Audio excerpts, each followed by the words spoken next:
추운 지방에 사는 에스키모 사람들이 늑대를 어떻게 잡는지를 아십니까? 늑대를 잡는 특별한 방법이 미국 뉴스 해설가에 의해서 소개된 적이 있습니다. 에스키모 사람들은 늑대를 잡기 위해서 날카로운 칼날에다가 짐승의 피를 묻힌 후에 그것을 얼음으로 얼린답니다.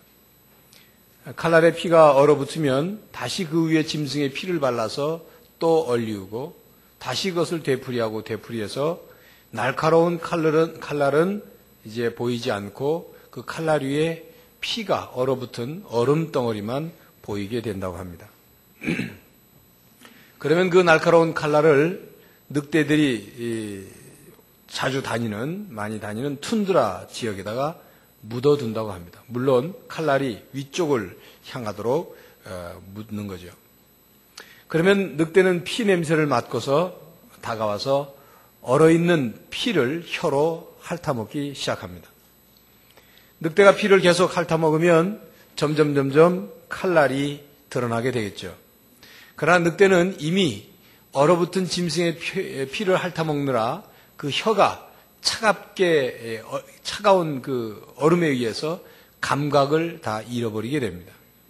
마침내 모든 짐승의 얼어붙은 피를 다 핥아먹고서도 칼날이 드러났을 때 이미 그 혀는 감각을 잃어버렸기 때문에 칼날도 그 혀로 핥는 거죠. 그래서 그 혀에서 상처가 나서 피가 흐르고 혀가 잘려나가는 줄도 모르고 늑대는 계속 핥습니다. 그리고 자기의 혀에서 나온 피인 줄도 모르고 다른 짐승의 피인 양 그것을 핥아먹다가 결국 늑대는 피를 많이 흘리고 쓰러져 버리게 됩니다. 그때 에스키모인들은 그 늑대를 잡는다고 합니다. 이 이야기는 감각이 무뎌져 가서 결국 스스로 자신을 삼켜버리는 그런 파멸, 멸망의 모습을 보여주는 얘기이기도 합니다.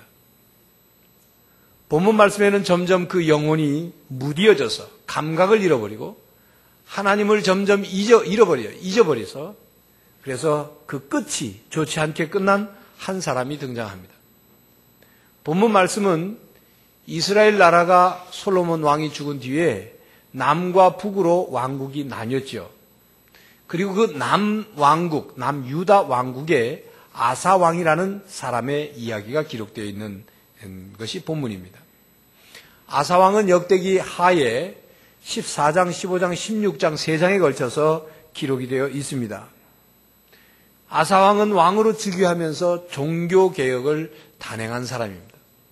아사 왕에게 선지자가 한 사람이 와서 이렇게 말합니다. 15장 2절에 너희가 여호와와 함께하면 여호와께서 너희와 함께하실지라.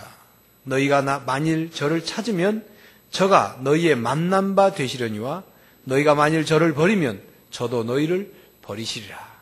이 선지자의 이 말씀을 듣고 아사 왕은 그 말씀을 그대로 순종합니다. 그래서 그 말씀을 온전하게 지키기 위해서 유다 땅과 베냐민 그 땅의 모든 가증한 것들, 우상들을 다 제거합니다. 그리고 15장 12절에서 15절까지의 말씀을 보면 이렇게 기록하고 있습니다.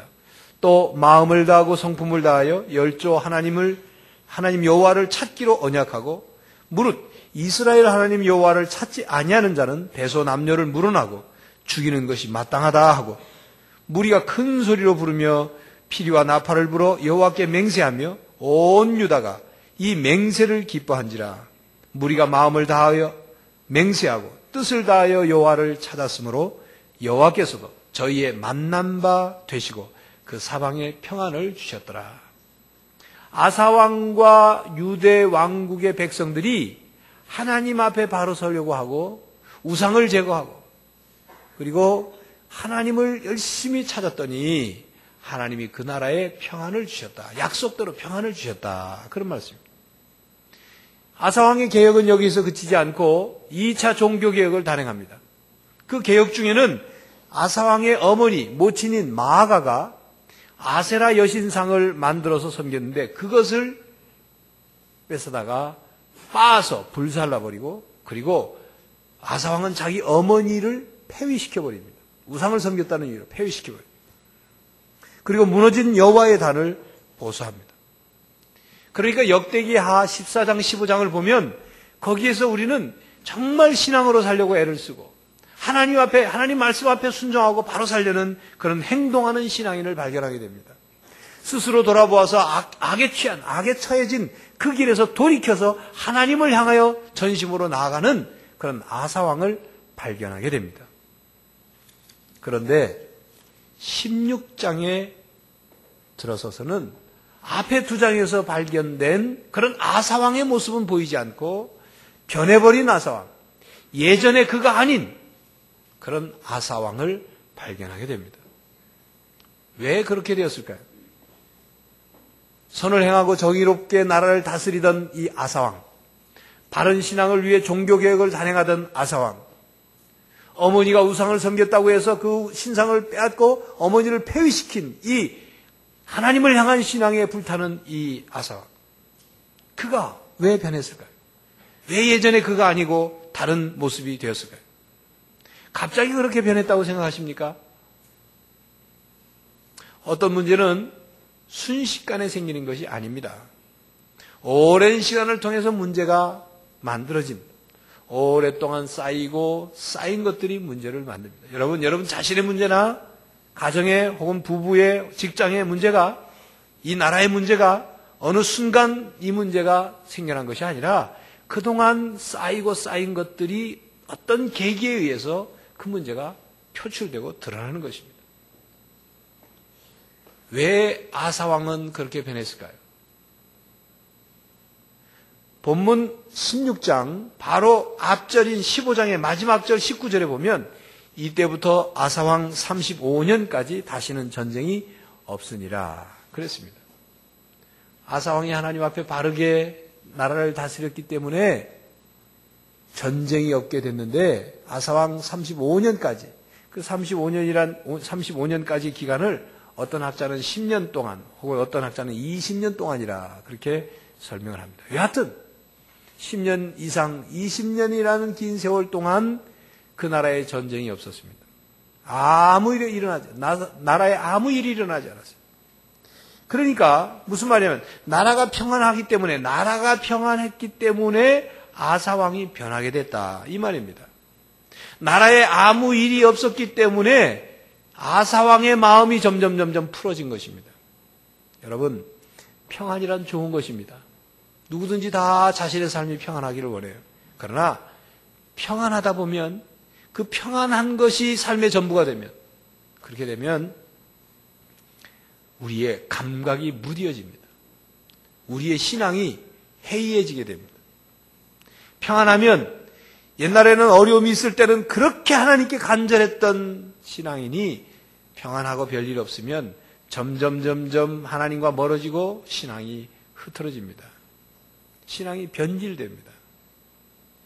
얼음 때문에 자신의 감각이 무뎌져서 결국 자기 칼날에 자기의 피를 흘리면서 그 피를 빨아먹고 죽어가는 줄 모르는 그런 늑대처럼 평안이 우리를 그렇게 무디게 하고 영적인 감각을 잃어버리게 해서 우리를 변질시키고 파멸시킨다는 사실을 우리는 기억을 해야 합니다. 평안이 아사왕을 점점 녹슬게 하였습니다. 연장은 쓰지 않으면 녹슬기 마련입니다. 어떤 연장이든 사용하지 않고 몇 달 동안 그냥 내버려 두면 녹이 슬든지 먼지가 껴서 쓰려고 할 때 문제가 생깁니다. 흐르는 물에는 그 물은 썩지 않지만 흐르지 않는 물은 썩습니다. 반대로 구르는 돌에는 이끼가 끼지 않습니다. 도전과 자극이 없으면 우리의 몸의 근육도 문제가 생깁니다. 여러분, 아무리 헬스장에 가서 열심히 운동을 하고 운동을 좋아하는 사람일지라도 몇 달 동안 운동을 안 하고 매일 먹고 놀기만 해보십시오. 그러면 군살이 끼고 딱딱하던 근육은 물렁물렁해지고 계단만 조금 올라가려고 해도 호흡이 가빠릅니다. 고통과 시련이 없는 영혼도 마찬가지입니다. 우리의 삶에 고통과 시련이 없게 되면 우리는 풀어질 대로 풀어져서 우리의 영혼이 병들거나 무기력해지는 것을 경험하게 됩니다. 문제와 전쟁과 위기가 없는 평안이 아사왕을 하나님으로부터 멀어지게 만든 것입니다. 그래서 본문 16장에 보면 하나님께서 아사왕에게 적어도 3번의 기회를 주십니다. 그 첫 번째가 1절에서 6절까지 내용이죠. 북이스라엘 왕 바사가 유다 땅을 침략해 들어왔습니다. 그동안 평안하던 유다 땅에 전쟁이 막 일어나려고 하는 것입니다. 하나님께서는 아사왕에게 문제와 그리고 전쟁과 위기를 만나게 하셨습니다. 하나님께서는 이처럼 문제와 환난과 위기를 통해서 우리와 관계를 회복하시기를 원하십니다. 아사왕은 바사왕이 쳐들어오자 하나님의 전에 가서 은과 금을 자기 맘대로 빼어다가 왕의 곳간에 가서 은과 금을 빼어다가 그래가지고 아람왕 벤하닥에게 갖다 줍니다. 금과 은을 갖다 주면서 아람왕에게 북이스라엘 왕과 맺었던 언약은 다 깨뜨리고 나와 다시 언약하자. 그리고 북이스라엘 좀 쫓아달라. 그랬더니 아람왕 벤하닷이 그렇게 하겠다. 그래서 북이스라엘을 쫓아줍니다. 아사왕은 갑작스러운 현실의 문제를 만났을 때 다급한 나머지 보이지 않는 하나님을 찾지 않고 보이는 힘 있는 사람, 힘 있는 왕을 붙잡았습니다. 인간적인 생각과 인간적인 방법으로 문제를 해결하려고 했습니다. 하나님을 믿는 것이 아니라 사람을 믿었습니다.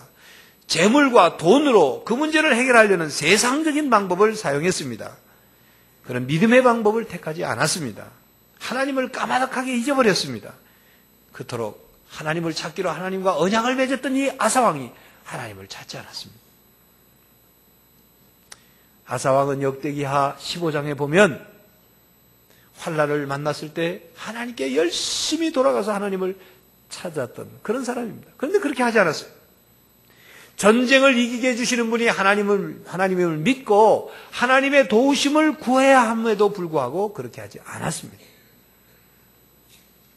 방백들을 의지하지 말며 도울 힘이 없는 인생도 의지하지 말지니 그 호흡이 끊어지면 흙으로 돌아가서 당일에 그 도모가 소멸하려다.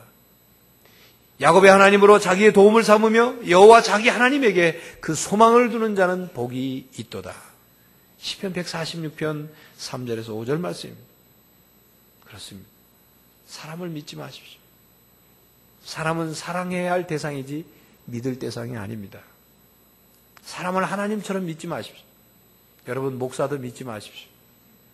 목사도 하나님이 아닙니다. 목사도 하나님이 아닙니다. 목사도 사람 사랑해야 할 대상이지 하나님처럼 믿고 떠받들 대상이 아닙니다. 우리는 하나님을 찾고 구하는 일이 가장 우선이라는 사실을 꼭 기억해야 합니다. 모든 일이 있어서 역사를 주관하시고 하나님이 역사를 쥐고 계시고 그리고 우리의 삶을 쥐고 계시는 하나님을 믿고 그분을 찾아야 하는 것입니다. 그래서 하나님께 가까이 나가야 하는 것입니다. 하나님과 멀어져서는 안 됩니다. 아사왕은 아무 일도 없이 나라가 평안하니까 하나님과 점점 멀어지게 되었습니다. 여러분 우리도요. 우리 자신을 들여다보면 우리 삶의 어려운 일을 만났을 때는 하나님을 그렇게 간절히 부르고 찾다가 문제가 해결이 되고 별다른 특별한 어려움이 없게 되면 점점 하나님과 멀어지고 하나님을 잊어버리는 그런 우리의 모습을 발견하지 않습니까? 교회 여러분 평안할 때 조심하십시오. 아무 일이 없다고 생각될 때 깨어 있으십시오. 하나님과 멀어지지 않도록 하나님의 믿음의 줄을 꼭 붙잡는 여러분들 되시길 바랍니다. 교회 여러분, 만약 여러분들의 삶에 지금 어떤 문제를 만났습니까? 어떤 환난을 겪고 있습니까? 아니면 어떤 위기를 겪고 있습니까? 그것은 곧 기회입니다. 하나님께서 그것을 통해서 여러분들의 무뎌져 있는 영적인 감각을 일깨워 주시고 여러분들이 하나님을 전심으로 찾도록 하는 하나님이 여러분에게 허락해 주신 기회인 것을 깨닫는 여러분들이 되시기를 바랍니다. 하나님께 전심으로 향하도록 아사왕에게 하나님이 두 번째 기회를 주셨습니다. 그것은 7절에서 10절까지의 말씀입니다. 아사왕에게 선견자 하나니가 가서 하나님의 말씀을 전해 주었습니다. 듣게 했습니다. 하나님께서는 하나님의 말씀을 통하여 우리를 깨닫게 하십니다. 선견자 하나니가 유다 땅에 북이스라엘 바사 왕이 침략해 오니까 그 아사 왕이 하나님의 전에서 그리고 왕의 곳간에서 금과 은 재물을 갖다가 아람 베나다에게 갖다 주고 하나님을 의지하지 않고 아람 왕을 의지하는 그런 아사 왕을 찾아와서 책망하죠. 9절 말씀을 보면 여호와의 눈은 온 땅을 두루 감찰하사 전심으로 자기에게 향하는 자를 위하여 능력을 베푸시나니 이 일은 왕이 망령때에 행하였은즉 이후부터는 왕에게 전쟁이 있으리다. 이렇게 와서 왕에게 말을 합니다. 하나님은 전심으로 하나님을 찾는 사람에게 하나님의 능력을 베풀어 주시는 하나님인데 아사왕 당신은 왜 하나님을 의지하지 않습니까? 왜 하나님을 믿지 않습니까? 왜 하나님께 찾아 나오지 않고 사람을 의지합니까? 아사왕 당신은 그전에는 그렇지 않았는데 왜 그전에 당신과 달라졌습니까? 왜 신앙이 변했습니까? 그러게 지금 책망하고 있는 것입니다. 선견자의 말씀을 통해서 하나님은 하나님께 아사왕이 돌아오도록 말씀을 주셨습니다. 오늘 이 시간에도 하나님께서는 선견자 하나님의 말씀을 통해서 우리에게 말씀하고 계십니다. 왜 하나님을 전심으로 찾지 않느냐? 왜 하나님께 돌아오지 않느냐? 왜 그전과 같은 믿음의 열정이 다시 회복되지 않느냐? 그렇게 말씀하고 계신 것입니다. 선견자 하나님의 말을 들은 이 아사왕은 그 말을 듣고 아멘 하고 참 응답하고 순종했으면 좋은데 그러지 않았어요. 전에 같았으면 그렇게 했을 텐데 그렇게 하지 않았습니다. 오히려 이상한 반응을 보입니다. 본문 10절에 보니까 선견자에게 화를 내서 옥에 가둬버립니다. 예? 귀에 거슬린 소리 했다 이거죠. 옥에 가둬버립니다. 그리고 말씀 보니까 백성을 학대했다 그랬어요. 여러분 사람이 하나님과 점점 멀어지고 하나님과 점점 반대되는 그런 상태에 이르고 하나님의 은혜가 우리에게서 떠나게 되면 우리 마음이 거칠어집니다. 그래서 사람을 힘들게 해요. 옆에 있는 사람을 힘들게 합니다. 은혜를 베푸는 사람이 아니라 악을 베푸는 사람이 된다는 거예요. 여러분 사람이 하나님과 멀어지고 하나님을 잊어버리고 하나님을 의식하지 않고 살아가면 그 삶의 모든 내용이 자기 중심으로 돼갑니다. 세상만 보입니다. 세상 중심으로 돼가고 환경만 보이고 사람만 보입니다. 그렇게 되면 자기 자신과 사람과 환경을 뛰어넘지 못합니다. 늘 그 안에 갇혀서 살게 돼요. 심지어는 하나님과 점점 멀어지게 되면 하나님의 말씀이 귀에 들렸을 때 그 말씀이 받아들여지지가 않아요. 그 말씀을 거절합니다. 하나님 말씀을 듣고 오히려 시험에 들거나 튕겨져 나갑니다. 마음이 강팍해진 거죠. 아사왕이 그랬습니다. 아사왕은 하나님 말씀을 듣고 그 말을 새겨 듣지 않고 선견자를 옥에 가두고 백성을 핍박하는 걸로 자기 스트레스를 풀었습니다. 이것은 하나님께서 아사왕을 돌이키도록 주신 기회였어요. 하나님은 아사왕을 찾으셨습니다. 하나님께서는 아사왕에게 돌아올 수 있는 기회를 주셨습니다. 하나님께서는 은혜를 베푸시려고 준비하고 계셨습니다. 기다리고 계셨습니다. 하나님께서는 오늘날 우리들에게도 똑같이 하십니다. 똑같이. 우리를 찾고 계시고, 우리에게 기회를 주시려고 하고, 우리를 기다리고 계십니다. 우리에게 말씀하고 계십니다. 그러나, 아무리 말을 타고 말을 시냇가로 달리고 가도, 시냇가에 간 말이 입을 벌려서 물을 마시지 않으면 그 말은 목마를 수밖에 없는 것이죠. 집에서 아내가 혹은 어머니가 진수성찬의 음식을 만들어 와도 가족들이 숟가락을 들어서 음식을 입 안으로 떠넣지 않으면 그 음식은 그림의 떡과 다를 바가 없는 것입니다. 여러분, 이 세상에 유명한 그 의사가 환자를 정확하게 진찰하고 그의 환자를 고칠 수 있는 좋은 약을 처방해 주어도 약봉지를 쳐다보고 그것을 먹지 않으면 환자의 병은 낫지 않는 것입니다. 아무리 하나님이 하늘처럼 높은 은혜를 바다처럼 깊은 사랑을 우리에게 준비해 놓고 계셔도 우리가 하나님을 믿음으로 받아들이지 않으면 그것을 누릴 수 없는 것입니다. 예수 그리스도가 우리를 위하여 이 땅에 오시고 우리를 위하여 십자가 못 박혀 죽으셨어도 그 예수 그리스도를 믿음으로 영접하지 않으면 예수님과 우리와는 상관이 없는 거예요. 하나님이 우리에게 끊임없이 말씀하셔도 그 말씀을 아멘으로 받지 않고 아멘이라고 했을지라도 순종하지 않으면 그 말씀을 통해 믿음의 역사가 우리에게 일어나지 않는 것입니다. 교회 여러분, 성경을 읽을 때, 설교를 들을 때, 신앙인이 여러분에게 와서 충고할 때 여러분 귀담아 들으시기 바랍니다. 새겨서 들으십시오. 그 말이 귀에 거슬릴지라도, 책망하는 말일지라도 신앙에 도움이 되도록 신앙을 일깨우는 그 말씀을 그냥 흘려버리지 마십시오. 그리고 설교 시간에 눈을 뜨십시오. 눈을 뜨세요. 귀를 여십시오. 마음을 열고 하나님의 말씀을 받아들이는 여러분들이 되시기를 간절히 바랍니다. 하나님께 전심으로 향하도록 하나님께서 아사왕에게 세 번째 기회를 주셨습니다. 11절에서 14절까지 내용입니다. 뭘 주셨냐면 질병을 주셨어요. 하나님께서는 우리에게 질병과 같은 직접적인 문제를 우리에게 주심으로 우리가 하나님께 전심으로 향하도록 하십니다. 여호와의 눈은 온 땅을 두루 감찰하사 전심으로 자기에게 향하는 자를 위하여 능력을 베푸시나니 그랬죠. 우리에게 문제가 생겨서 하나님을 전심으로 향하여 찾고 부르짖으면 하나님이 능력을 베풀어 주신다 그랬습니다.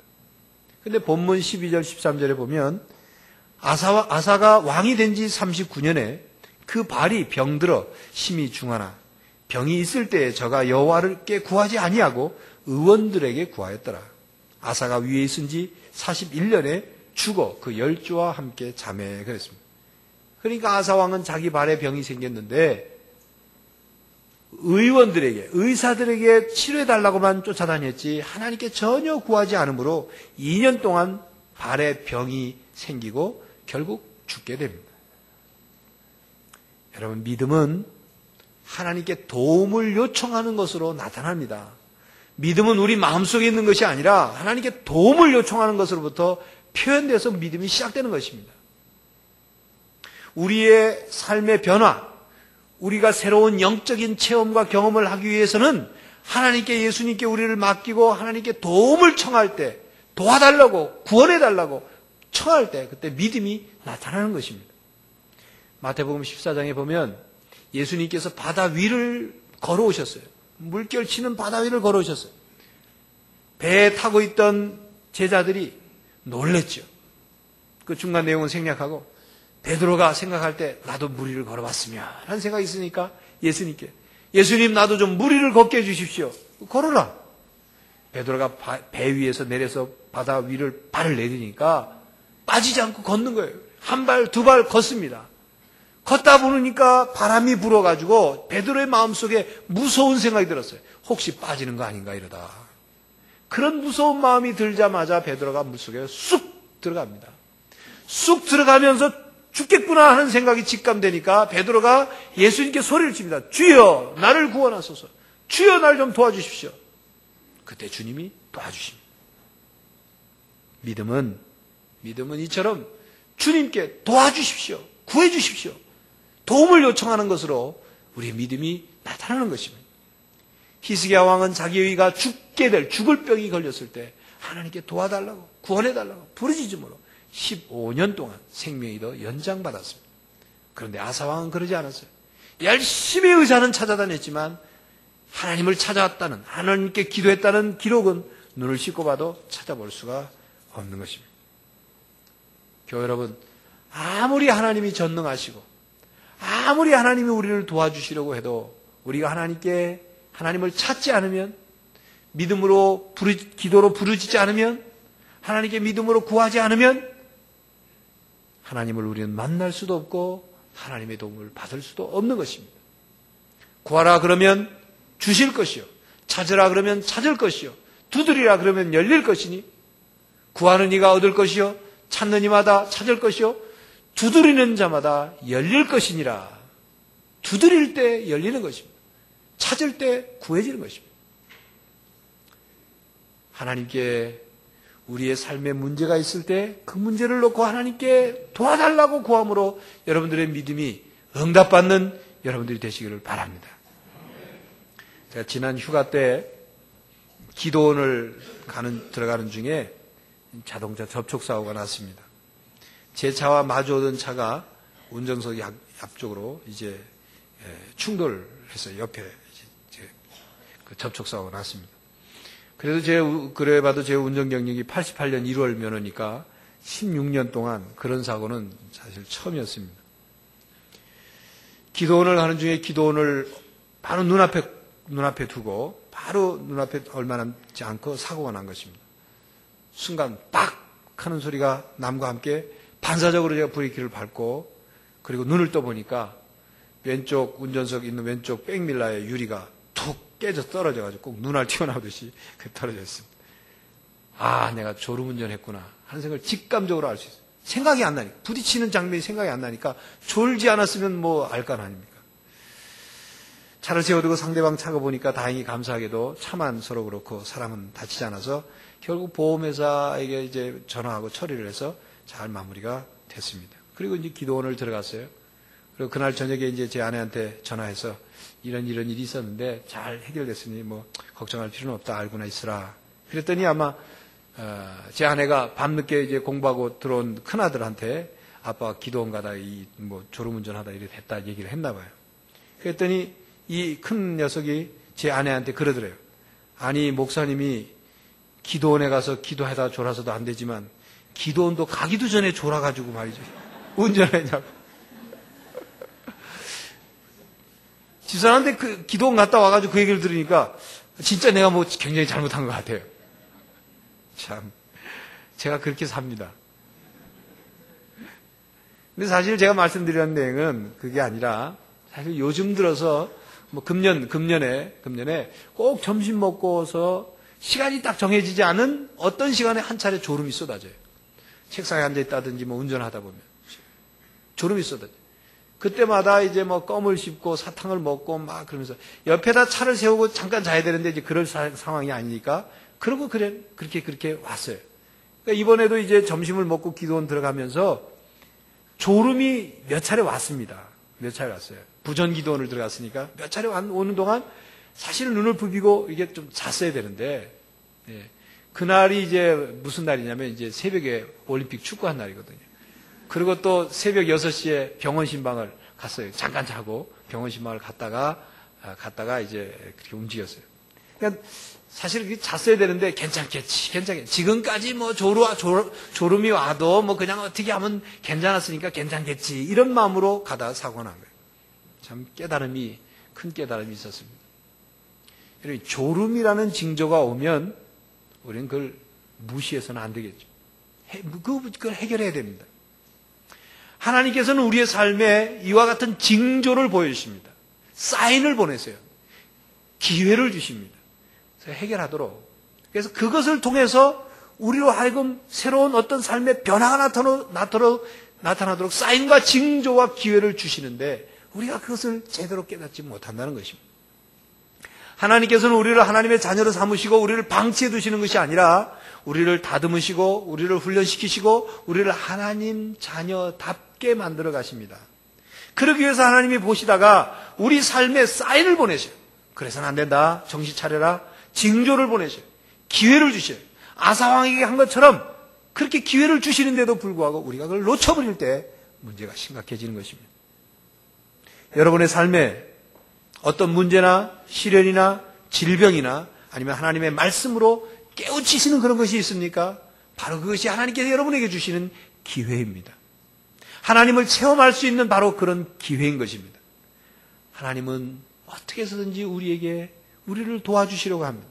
우리를 찾고 계십니다. 전심으로 하나님을 향하는 사람에게 능력을 베풀어 주시기를 위해서 찾고 계셔요. 하나님은 온 땅을 두루 찾는다고 그러셨습니다. 은혜 받을 많은 사람을 찾고 계신다고 했습니다. 우리가 사람만을 의지하지 않고 하나님을 의지하고 세상적인 방법, 어떤 돈을 동원한다든지 하는 인간적인 방법을 동원하지 않고 믿음의 방법을 사용하고 하나님을 향해 전심으로 찾고 찾을 때 하나님은 능력을 베풀어 주시는 것입니다. 하나님은 우리가 믿음으로 하나님께 나아가기를 원하십니다. 전심으로 하나님께 찾기를 원합니다. 하나님께 부르짖으며 도와달라고 요청하기를 하나님은 기다리고 계십니다. 우리가 그렇게 할 때 하나님은 능력을 베풀어 주십니다. 교회 여러분, 처음에는 잘 하다가 나중에 변해버린 아사왕을 기억하십시오. 아사왕을 본받지 마시기 바랍니다. 끝까지 하나님과 멀어지지 않는 여러분들이 되시기를 바랍니다. 언제나 해를 바라보며 꽃을 피우고 열매를 맺어가는 해바라기처럼 하나님을 전심으로 향하여 찾고 하나님을 향하여 구함으로 하나님께서 베풀어 주시는 능력을 받아서 처음보다는 나중이 좋고 지금보다는 미래가 좋고 오늘보다는 내일이 더 좋은 그런 신앙이 되시기를 간절히 바랍니다. 기도하겠습니다. 하나님,